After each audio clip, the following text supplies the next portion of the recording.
Hello అండి, ఇవి మా గార్డెన్లో వచ్చిన వెజిటేబుల్స్ అండ్ మల్లెపువ్వులు, కొన్ని ఆలుగడ్డలు, కొన్ని కచ్చి టమాటోస్, ఒక 3 వంకాయలు, ఒక 8 కాకరకాయలు, కొన్ని పచ్చిమిర్చి, కొన్ని బెల్ పెప్పర్స్, కొన్ని బనానా పెప్పర్స్, ఒక 3-4 దొండకాయలు, కొంచెం తోటకూర, కొంచెం మల్లెపూలు చాలా వచ్చాయండి, కొన్ని కాదు.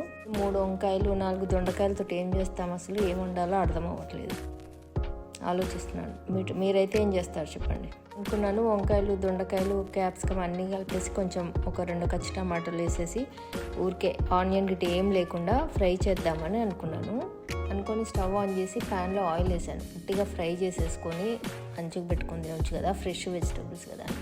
ఇందులో ఇప్పుడు క్యాప్సికము, వంకాయలు, దొండకాయ అన్నీ కట్ చేసి వేసినాను. టమాటో కూడా వేసిన తర్వాత అనిపించింది, సరే మొత్తం కూరకైతే మొత్తం ఫ్రై చేయాలి కదా, దీని బదులు కొంచెం కచ్చపక్క ఉడకబెట్టేసేసి రోటి పచ్చడి చేసుకుంటే ఎట్లా ఉంటుంది అనేసి అంతే. స్టవ్ ఆఫ్ చేసి అందులోనే కొంచెం ఒక 2-3 గార్లిక్, కొంచెం జీలకర్ర వేసినాను వేడి మీదనే. అంతే, ఇంకా రోల్ తీసినాను. దాంట్లో కోకోనట్, నువ్వుల పొడి వేసి,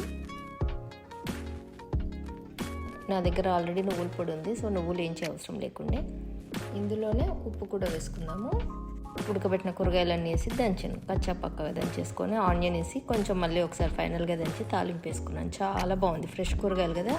ఇప్పుడు తాలింపు కోసం కూరగాయలు ఉడకబెట్టుకున్న గిన్నెనే స్టవ్ మీద పెట్టి అందులో ఆయిల్ వేసి వేడెక్కిన తర్వాత ఆవాలు, జీలకర్ర, మినపప్పు, శనగపప్పు, ఎండుమిర్చి, పసుపు, ఇంగువ, కరివేపాకు అన్నీ వేసి తాలింపు వేసుకుందాము.